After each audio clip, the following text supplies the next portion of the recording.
Okay, അപ്പോൾ നമുക്കൊരു problem നോക്കാം. ഒരു കോൺട്രാക്റ്റ് അക്കൗണ്ട് എങ്ങനെ പ്രിപ്പയർ ചെയ്യുന്നു എന്നുള്ളത് നോക്കാം. അപ്പം ക്വസ്റ്റ്യൻ എന്താണ്? മധു undertook a contract for constructing a building on 1st July 2024. സുന്ദറിന് വേണ്ടിയിട്ട് 1st July 2020 ബിൽഡിംഗ് കൺസ്ട്രക്ഷൻ്റെ ഒരു കോൺട്രാക്റ്റ് എടുക്കുകയാണ് Madhu. The contract price is ₹75,000. അപ്പം ഈ പർട്ടിക്കുലർ ബിൽഡിംഗ് കൺസ്ട്രക്ഷനിലെ കോൺട്രാക്റ്റ് പ്രൈസ് എന്ന് പറയുന്നത് 75,000 ആണ്. അതിൽ വന്നിട്ടുള്ള മറ്റ് എക്സ്പെൻസസ് ആണ് താഴെ കൊടുത്തിട്ടുള്ളത്. Material consumed 25,000, materials in hand at end 1,000, wages 35,000, direct expenses 20,000, plant purchased 10,000. Okay, then the contract was completed on 31st 3 2021. The contract price was duly received. Provide depreciation at 10% per annum on plant and charge indirect expenses 20% on wages. Prepare contract account and the books of Madhu. അപ്പോൾ മധുവിൻ്റെ അടുത്തുള്ള contract account prepare ചെയ്യാനാണ് പറഞ്ഞിട്ടുള്ളത്. അപ്പോൾ നോക്കാം, നിങ്ങളോട് additional information തന്നിട്ടുള്ളത് contract complete ചെയ്യുന്നത് എന്നാണ് 31st 3 2021. അപ്പോൾ നിങ്ങൾ നോക്കാം, എന്നാണ് സ്റ്റാർട്ട് ചെയ്യുന്നത് 1st July 2020, കംപ്ലീറ്റ് ചെയ്യുന്നത് 31st 3 2021 ആണ്. അപ്പോൾ ജൂലൈ ഫസ്റ്റ് തുടങ്ങുന്നുണ്ട്. So July, August, September, October, November, December, January, February, March, അങ്ങനെ 9 മാസമാണ് അവിടെ എന്ത് ചെയ്യുന്നത്, ആ particular contract building construction complete ചെയ്യാൻ എടുക്കുന്നത്. ഓക്കെ, പിന്നെന്താ പറയുന്നത്, കോൺട്രാക്റ്റ് പ്രൈസ് മുഴുവനായിട്ട് ആര് റിസീവ് ചെയ്തിട്ടുണ്ട്? സുന്ദറിൻ്റെ അടുത്ത് നിന്ന് മധു റിസീവ് ചെയ്തിട്ടുണ്ട്. ഇവിടെ മധു കോൺട്രാക്ടറാണ്, സുന്ദർ കോൺട്രാക്റ്റിയാണ്. പിന്നെ നോക്കുക, ഇവിടെ പ്ലാന്റിന് ഡിപ്രീസിയേഷൻ പ്രൊവൈഡ് ചെയ്യുന്നുണ്ട്. അവർ പ്ലാന്റ് പർച്ചേസ് ചെയ്തതാണ് 10,000-ന്. അപ്പോൾ അവിടെ എത്രയാണ്? 10% ഡിപ്രീസിയേഷൻ പറഞ്ഞിട്ടുള്ളത്. ഓക്കെ, പിന്നെ ഒരു ഇൻഡയറക്റ്റ് ചാർജ് വന്നത് പറയുന്നുണ്ട്. വേജസിൻ്റെ മുകളിൽ 35,000-ൻ്റെ മുകളിലൊരു 20% എന്ത് വന്നിട്ടുണ്ട്? ഇൻഡയറക്റ്റ് എക്സ്പെൻസ്, അതായത് ഓവർ ഹെഡ് വന്നിട്ടുണ്ട്. അപ്പം നമുക്ക് നോക്കാം എങ്ങനെയാണ് കോൺട്രാക്റ്റ് അക്കൗണ്ട് പ്രിപ്പയർ ചെയ്യേണ്ടത്. തൊട്ട് താഴെ നോക്കുക, കോൺട്രാക്റ്റ് അക്കൗണ്ട്. അതിൽ ഫസ്റ്റ് തന്നെ നമുക്ക് എന്ത് ചെയ്യാം, ഡെബിറ്റ് സൈഡിലുള്ള നമ്മളുടെ എക്സ്പെൻസ് ഐറ്റംസ് നോട്ട് ചെയ്യാം. മെറ്റീരിയൽസ് പർച്ചേസ്ഡ്, അപ്പോൾ നമ്മൾ മൊത്തം കൺസ്ട്രക്ഷന് വേണ്ടിയിട്ട് വന്നിട്ടുള്ള മെറ്റീരിയലാണ് നോക്കുന്നത്. അപ്പോൾ നമ്മൾ യൂസ് ചെയ്തത് 25,000 രൂപയുടെ മെറ്റീരിയലാണെന്ന് പറഞ്ഞു. ഓക്കെ, പക്ഷെ നമ്മൾ പർച്ചേസ് ചെയ്തത് ആവുന്ന സമയത്ത് നമ്മളുടെ കയ്യിൽ മെറ്റീരിയൽ അവസാനം ഉള്ളത് എത്രയാണ്? Materials in hand at the end 1,000 ഉണ്ട്. അപ്പോൾ മൊത്തം ശരിക്കും നമ്മൾ എത്ര വാങ്ങിയിട്ടുണ്ട്? 26,000 മെറ്റീരിയൽ വാങ്ങിച്ചിട്ടുണ്ട്. അതിൽ 25,000 ഉപയോഗിച്ചുള്ളൂ, 1,000 ബാക്കിയുണ്ട് എന്നാണ് പറയുന്നത്. പക്ഷെ മൊത്തം നമുക്ക് എത്ര എക്സ്പെൻസ് മെറ്റീരിയൽ പർച്ചേസ് ചെയ്യാൻ വന്നിട്ടുണ്ട്? 26,000. ഓക്കെ, ദെൻ വേജ് എത്ര വന്നിട്ടുണ്ട്? ക്വസ്റ്റ്യനിൽ തന്നിട്ടുണ്ട് 35,000 ആണ്. ഡയറക്റ്റ് എക്സ്പെൻസ് 20,000 ആണ്. Then plant purchased 10,000. പിന്നെ പറഞ്ഞിട്ടുണ്ട് ഒരു ഇൻഡയറക്റ്റ് അഡീഷണൽ ഇൻഫർമേഷനിൽ ഒരു ഇൻഡയറക്റ്റ് എക്സ്പെൻസ് വന്നിട്ടുണ്ട്. വേജസിൻ്റെ മുകളിൽ 35,000-ൻ്റെ മുകളിൽ 20% പറഞ്ഞിട്ടുള്ളത്. എത്രയാണ് വരിക? 7,000. അപ്പോൾ ഇത്രയാണ് നമുക്ക് എക്സ്പെൻസ് സൈഡിലുള്ളത്. ഓക്കെ, അപ്പം നമുക്ക് നോക്കാം എത്രയാണ് മെറ്റീരിയൽസ് ക്രെഡിറ്റ് സൈഡിൽ വന്നിട്ടുള്ളത് നോക്കാം. അപ്പോൾ നമ്മളുടെ കയ്യിൽ ബാക്കി ശരിക്കും എത്ര മെറ്റീരിയൽ ഉണ്ട്? നമ്മൾ യൂസ് ചെയ്യാത്ത മെറ്റീരിയൽ 1,000 ഉണ്ട്. Okay, then plant in site, നമ്മൾ പ്ലാന്റ് പർച്ചേസ് ചെയ്താൽ 10,000-ൻ്റെ. അപ്പോൾ നമുക്ക് കൺസ്ട്രക്ഷൻ കഴിയുമ്പോൾ നമ്മളുടെ കയ്യിൽ എത്ര പ്ലാന്റ് ഉണ്ടാവും? 10,000 ആണ് പ്ലാന്റിൻ്റെ വാല്യൂ. ഡിപ്രീസിയേഷൻ എത്ര പറഞ്ഞിട്ടുണ്ട്? ഒരു വർഷത്തിൽ 10% പറയുന്നുണ്ട്. ഓക്കെ, അങ്ങനെയാണെങ്കിൽ നോക്കുക, 10,000-ൻ്റെ 10% പറയുന്നത്. ഓക്കെ, ഡിവൈഡഡ് ബൈ 100 കൊടുക്കാം. എത്ര മാസമാണ് വരുന്നത്? 9 മാസം. 12 മാസത്തിൽ, അതായത് ഒരു കൊല്ലത്തിൽ നമ്മൾ 9 മാസം എടുത്തുള്ളൂ കൺസ്ട്രക്ഷൻ കംപ്ലീറ്റ് ചെയ്യാൻ. അപ്പോൾ എത്രയാണ്? 10,000-ൻ്റെ 10% ഒരു വർഷത്തിൽ 9 മാസത്തേക്കാണ് നോക്കേണ്ടത്. അപ്പോൾ എത്രയാണ് വരിക? 750 വരിക. അപ്പോൾ അതിന് ഡിപ്രീസിയേഷൻ കഴിച്ചിട്ട് പ്ലാന്റിന് ഇപ്പോൾ ശരിക്കും എത്രയാണ് വാല്യൂ പറയുന്നത്? 9,250-ൻ്റെ ഒരു പ്ലാന്റ് നമ്മളുടെ കയ്യിലുണ്ട്. അത് നമുക്ക് ഇൻകമായിട്ട് കാണിക്കാം. ഓക്കെ, പിന്നെ നമ്മളുടെ കോൺട്രാക്റ്റ് പ്രൈസ്, അതായത് സുന്ദറിൻ്റെ അടുത്തുനിന്ന് പിന്നെ മധു റിസീവ് ചെയ്ത പ്രൈസ് എത്രയാണ്? 75,000. ഓക്കെ, ഇത്രയും ഐറ്റംസാണ് എമൗണ്ട് വരുന്നത്. ഇനി എമൗണ്ട് ഒന്ന് കൂട്ടി നോക്കാം. എമൗണ്ട് കൂട്ടി നോക്കുന്ന സമയത്ത് ഇവിടെ ക്രെഡിറ്റ് സൈഡ് കൂടുതലും ക്രെഡിറ്റ് സൈഡ് കുറവും ഡെബിറ്റ് സൈഡ് കൂടുതലുമാണ്. ഓക്കെ, അതായത് എക്സ്പെൻസസ് 98,000 വരുന്നുണ്ട്. പക്ഷേ എന്താണ്, ക്രെഡിറ്റ് സൈഡിൽ ഇൻകം, അവരുടെ കയ്യിലുള്ള ഇൻകം എത്രയായിട്ട് വരുന്നില്ല, ടോട്ടൽ അതായത് 98,000 മുകളിലേക്ക് പോകുന്നില്ല.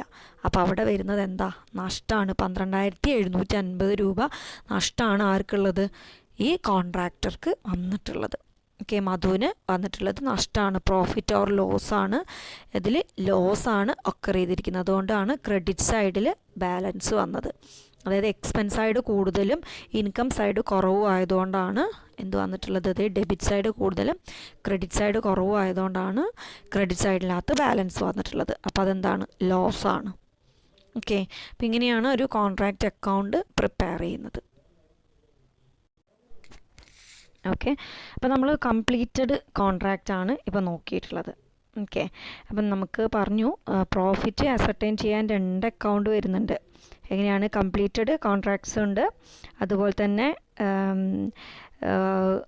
ഇൻകംപ്ലീറ്റ് കോൺട്രാക്ട്സ് ഉണ്ട്. അപ്പോൾ കംപ്ലീറ്റ് കോൺട്രാക്ട്സ് ആണ് പറഞ്ഞത്, ഇനി ഇൻകംപ്ലീറ്റ് കോൺട്രാക്ട്സ് ആണ് പറയാനുള്ളത്. In most of the cases contracts would not be completed by the end of an accounting period. എന്നുവെച്ചാൽ ഒരു അക്കൗണ്ടിങ് പീരീഡിൽ ഒരു കോൺട്രാക്ട് എന്ത് ചെയ്യാൻ പറ്റില്ല, കംപ്ലീറ്റ് ചെയ്യാൻ പറ്റിക്കൊള്ളുന്നില്ല. So contracts generally takes 2 or more years for completion. However, contract account should be prepared at the end of each year even though contract is not finished. 2-3 വർഷമൊക്കെ ചിലപ്പോൾ എടുക്കാം, 2-ൽ കൂടുതൽ വർഷമൊക്കെ എടുക്കാം. പക്ഷേ നമ്മൾ കോൺട്രാക്റ്റ് എന്ത് ചെയ്യുന്നുണ്ട്, ഓരോ വർഷവും ക്രിയേറ്റ് ചെയ്യുന്നുണ്ട് അവസാനം. അപ്പോൾ അങ്ങനെയാവുന്ന സമയത്ത് ശരിക്കും ഒരു വർഷാവസാനം കംപ്ലീറ്റ് ചെയ്യുന്ന അല്ലെങ്കിൽ പ്രിപ്പയർ ചെയ്യുന്ന കോൺട്രാക്റ്റ് എന്ന് പറയുന്നത് അതെന്തായിരിക്കും, ഇൻകംപ്ലീറ്റ് ആയിരിക്കും. നമ്മുടെ ആ ഒരു പർട്ടിക്കുലർ എടുത്തിട്ടുള്ള കോൺട്രാക്റ്റ് എന്തായിക്കൊള്ളണമെന്നില്ല, ഫിനിഷ് ചെയ്തോളണമെന്നില്ല. Suppose a contract takes 3 years for completion. At the end of first year contract is not completed but contract account is required to be prepared.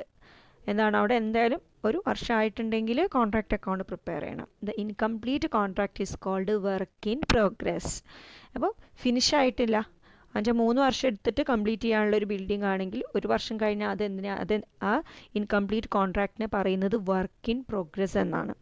Similarly, at the end of the second year also contract would not be completed.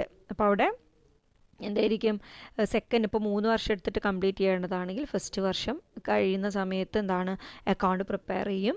Then അത് incomplete ആയിരിക്കും. Second ഇയറിലും എന്തായിരിക്കും, incomplete ആയിരിക്കും.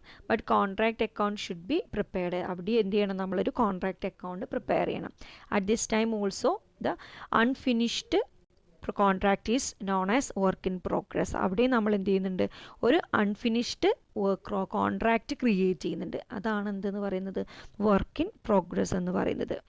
The work done upon an unfinished contract at the end of an accounting period is called work in progress. It represents the contract on which work is progressing but not yet finished. In short, partly completed contract is known as work in progress. അപ്പോൾ നമ്മൾ കോൺട്രാക്റ്റിൻ്റെ കേസിൽ work in progress എന്ന് പറഞ്ഞിട്ടുണ്ടെങ്കിൽ partly completed കോൺട്രാക്റ്റിനെയാണ് എന്ത്, work in progress എന്ന് പറയുന്നത്. Work in progress include the amount of work certified and the amount of work uncertified. അവിടെ നമ്മൾ ഇപ്പം 3 വർഷം എടുത്ത് കംപ്ലീറ്റ് ചെയ്യേണ്ട ഒരു കോൺട്രാക്റ്റാണെന്ന് വിചാരിക്കും. അപ്പോൾ നമ്മൾ എന്ത് ചെയ്യാണ്, 1 വർഷം കഴിഞ്ഞു, അപ്പം അതിൻ്റെ സെയിൽ വാല്യൂ നോക്കും. എന്നുവെച്ചാൽ പിന്നെ ചിലപ്പോൾ നമ്മൾ അവിടെ വെച്ചിട്ട് എന്ത് ചെയ്യാണ്, ആ ഒരു പർട്ടിക്കുലർ അത്ര കഴിഞ്ഞ ആ വർക്ക് ഇൻ പ്രോഗ്രസ്സിന് എത്ര എമൗണ്ട് ഉണ്ട്, അത് വർക്ക് സർട്ടിഫൈഡ് ആണ്. അതുപോലെ തന്നെ അൺസർട്ടിഫൈഡ് പറയുന്നത് നോക്കാം, എന്താണ് വർക്ക് സർട്ടിഫൈഡ്, അതുപോലെ തന്നെ വർക്ക് അൺസർട്ടിഫൈഡ് എന്താണെന്ന് നോക്കാം. A contract involves large amount of expenditure. It requires long period for completion. Hence, it is a normal practice to pay the contractor a certain sum of money on account as advance at various stages of completion. ഓരോ പിന്നെ സ്റ്റേജും complete ചെയ്യാനായിട്ട് advance ആയിട്ട് എന്ത് ചെയ്യണം, കോൺട്രാക്ടർക്ക് contract എന്ത് ചെയ്യണം, ഒരു certain amount കൊടുക്കണം. അപ്പോൾ this advance is called on account of payment or progress payment or interim payment. The advance is usually made by the contractee on the basis of sale value of work completed. ഇപ്പോൾ 3 വർഷമാണെങ്കിൽ 1 വർഷം ചെയ്തതിൻ്റെ അത്രയും ഇപ്പം നമ്മളിപ്പോൾ ഒരു product produce ചെയ്യുകയാണെങ്കിൽ ഇപ്പോൾ 3 സ്റ്റേജിലൂടെ complete ചെയ്തിട്ട് ആ പ്രൊഡക്റ്റ് ആവും എന്ന് വിചാരിക്കും. അപ്പോൾ അതിൽ ഫസ്റ്റ് പ്രോസസ്സ് കഴിഞ്ഞിട്ടുണ്ടെങ്കിൽ ഒരു വർക്ക് ഇൻ പ്രോഗ്രസ് കിട്ടുമല്ലോ, ഫിനിഷ്ഡ് അൺഫിനിഷ്ഡ് പ്രൊഡക്റ്റ് കിട്ടുമല്ലോ, അത് വിറ്റാൽ കിട്ടുന്ന പൈസ. അതേപോലെ തന്നെ ഒരു വർഷം കംപ്ലീറ്റ് ചെയ്തിട്ടുണ്ടെങ്കിൽ ആ അൺഫിനിഷ്ഡ് വർക്കിൻ്റെ സെയിൽ വാല്യൂ എത്രയാണെന്ന് നോക്കും.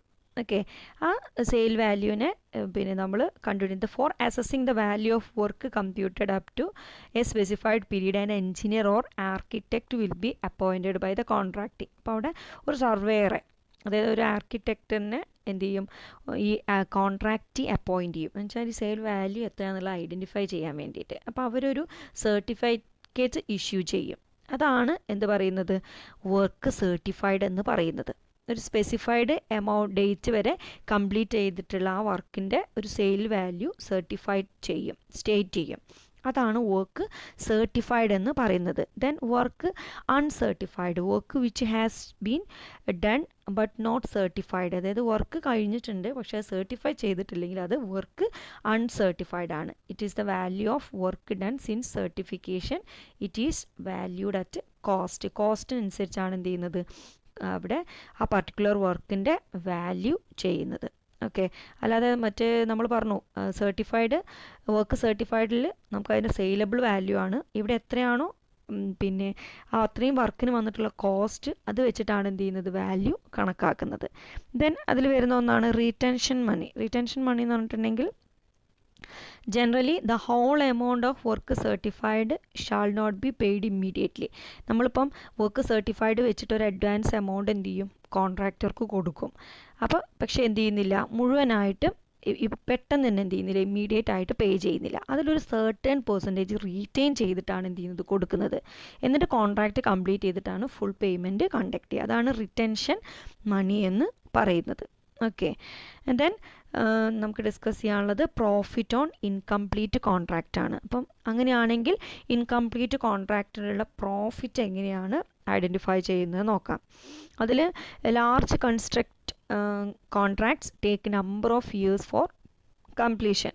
ചിലപ്പം വലിയ കോൺട്രാക്റ്റ് ഒക്കെ ആണെങ്കിൽ കുറേ വർഷം എടുക്കും ആ പർട്ടിക്കുലർ വർക്ക് കംപ്ലീറ്റ് ചെയ്യാനായിട്ട്. So there cost can be ascertained only after there completion. പക്ഷെ മൊത്തം കഴിഞ്ഞതിന് ശേഷം ആക്ച്വൽ കോസ്റ്റ് എന്ത് ചെയ്യാൻ പറ്റുള്ളൂ, ഐഡൻറ്റിഫൈ ചെയ്യാൻ പറ്റുള്ളൂ. Even after the completion of the contract proportion of contract price, അതായത് retention money may be still outstanding from the contract എന്ത് ചെയ്യും, ആ റിറ്റൻഷൻ മണി ആ ഒരു പ്രൊപ്പോർഷനേറ്റ് അവിടെ എന്തായിരിക്കും, ഔട്ട്സ്റ്റാൻഡിങ് ആയിട്ട് കീപ്പ് ചെയ്യും. The retention money is paid in full only when there is no faulty work in the contract and executed in time. എന്ന് വെച്ചാൽ വർക്കിൽ മിസ്റ്റേക്സ് ഒന്നും ഇല്ല എന്നുള്ള എൻഷുർ ചെയ്തതിന് ശേഷം മൊത്തമായിട്ട് ശരിക്കും കൊടുക്കുള്ളൂ. So it is not possible to ascertain the profit or loss till the contract is completed. അപ്പോൾ നമുക്ക് കറക്റ്റ് പ്രോഫിറ്റ് എന്ത് ചെയ്യാൻ പറ്റില്ല, ഐഡൻറ്റിഫൈ ചെയ്യാനായിട്ട് കഴിയില്ല. There is any profit upon the incomplete contract. It cannot be taken as the actual. The profit upon the incomplete contract is called notional profit. നമ്മൾ സ്റ്റാർട്ടിങ്ങിൽ പറഞ്ഞു ഒരു നോഷണൽ പ്രോഫിറ്റിനെ. അപ്പം നമുക്ക് ഇൻകംപ്ലീറ്റ് കോൺട്രാക്റ്റിൻ്റെ കേസിലാണ് നോഷണൽ പ്രോഫിറ്റ് കാൽക്കുലേറ്റ് ചെയ്യുക. പക്ഷേ ആക്ച്വൽ പ്രോഫിറ്റ് എപ്പോഴേ കാൽക്കുലേറ്റ് ചെയ്യാൻ പറ്റുള്ളൂ, at the end of contract. ആ കോൺട്രാക്റ്റിൻ്റെ ലാസ്റ്റിൽ നമുക്ക് എന്ത് ചെയ്യാൻ പറ്റുള്ളൂ, ആക്ച്വൽ പ്രോഫിറ്റ് കാൽക്കുലേറ്റ് ചെയ്യാനായിട്ട് കഴിയുള്ളൂ. ഓക്കെ, അപ്പോൾ അതിൽ പിന്നെ പറയുന്നത് നോക്കാം.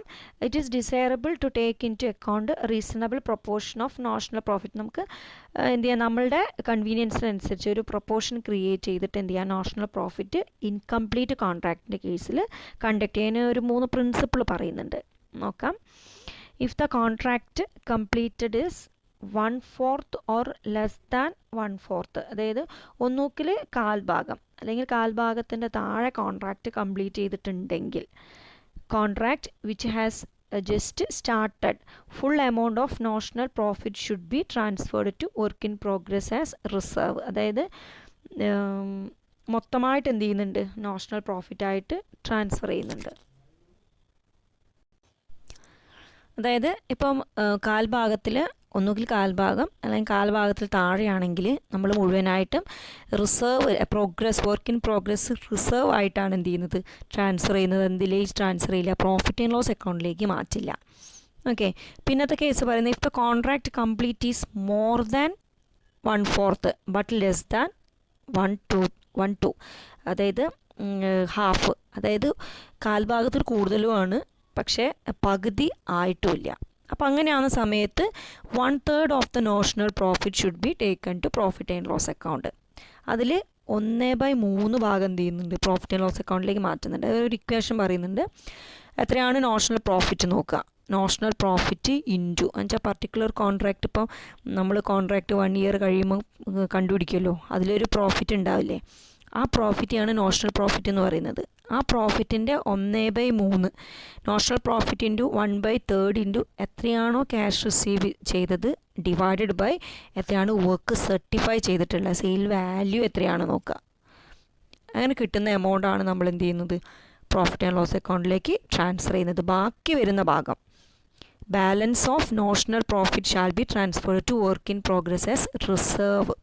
ഓക്കെ, ദെൻ നെക്സ്റ്റ് പറയുന്നത്, തേർഡിൽ പറയുന്നത്, if the contract completed is half and more than half, എന്നുവെച്ചാൽ പകുതി ആയിട്ടുണ്ട് അല്ലെങ്കിൽ പകുതിയിൽ കൂടുതലായിട്ടുണ്ട്, എന്നുവെച്ചാൽ കോൺട്രാക്റ്റ് പകുതി ഭാഗം വരെ കഴിഞ്ഞിട്ടുണ്ട് അല്ലെങ്കിൽ പകുതിയിൽ കൂടുതൽ വന്നിട്ടുണ്ടെങ്കിൽ 2/3 of the notional profit should be credited to profit and loss account. Profit and loss account credit സൈഡിൽ 2/3 പോർഷൻ നമുക്ക് എന്ത് ചെയ്യാം, മാറ്റാം. ബാക്കി പോർഷൻ നമ്മൾ work in progress as reserve ആണ്. ഓക്കെ, അതിനും ചെറിയൊരു ഇക്വേഷൻ പറയുന്നുണ്ട്. ഇപ്പോൾ നേരത്തെ പറഞ്ഞ പോലെ തന്നെ 1/3 സ്ഥാനത്ത് എന്താണ് 2/3 കൊടുക്കുക. Notional profit into 2/3 into cash receive divide by work certified. Okay, അപ്പോൾ ഇങ്ങനെയാണ് പറയുന്നത്. ദെൻ നെക്സ്റ്റ് നമുക്ക് നോക്കാനുള്ളത് ലോസ് ഓൺ